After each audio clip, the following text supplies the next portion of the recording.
Le singe de Dieu a choisi pour faire connaître sa volonté un puissant ange déchu, Belzébuth, qui, selon sainte Françoise Romaine, appartenait à l'origine au cœur des dominations. Satan a établi ce démon sur tous les crimes qu'enfante l'idolâtrie. En lisant le traité de dévotion aux 9 cœurs des anges, on comprend pourquoi le diable a fait ce choix. Il est en effet précisé que les dominations, comme seigneurs ou premiers de la seconde hiérarchie, donnent les ordres dans les choses de Dieu. C'est donc les dominations qui, donnant les ordres de Dieu, nous font connaître sa sainte volonté.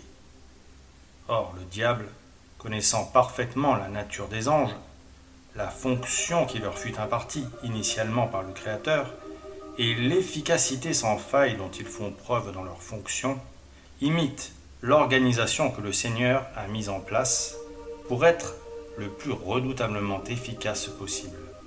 Ainsi, c'est par Belzébuth, seigneur des mouches, seigneur du fumier, porteur devant le trône de Satan de l'odeur putride de l'idolâtrie et dispensateur des ténèbres de l'aveuglement, que le diable fait connaître sa volonté aux autres esprits pervers et à ses séides. C'est par ce démon qu'il fait idolâtrer la fausse paix, construite par Mammon, et pratiquer la fausse religion syncrétiste qui prépare les nations à s'unir autour de l'Antéchrist et à persécuter les derniers catholiques. Et si, selon les ordres de Satan, ce démon préside à l'idolâtrie et à l'aveuglement, c'est parce que dans le dessein de Dieu, les dominations aident les hommes à discerner la volonté divine de la leur.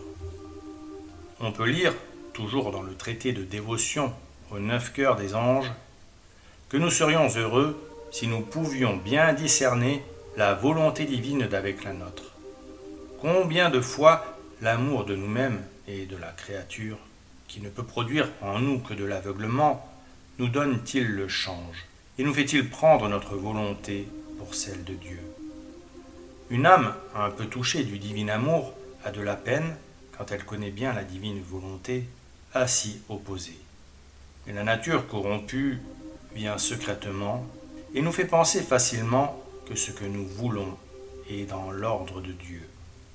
Nous voudrions bien que la volonté de Dieu fût faite, mais nous serions bien aises que la nôtre se fît aussi.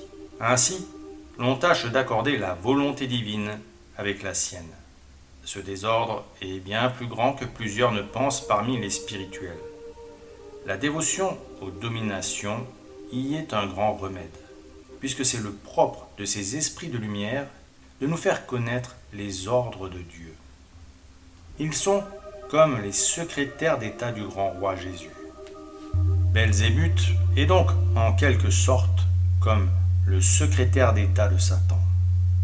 En charge de l'idolâtrie, il déverse les ténèbres de l'aveuglement sur les hommes, pour contrer, quand Dieu l'autorise, l'action bienfaisante des anges. Il agit sur notre nature corrompue, encline à désirer que la volonté divine s'accorde à notre propre volonté, plutôt que de se plier à celle de Dieu, clairement exprimée par le magistère de l'Église.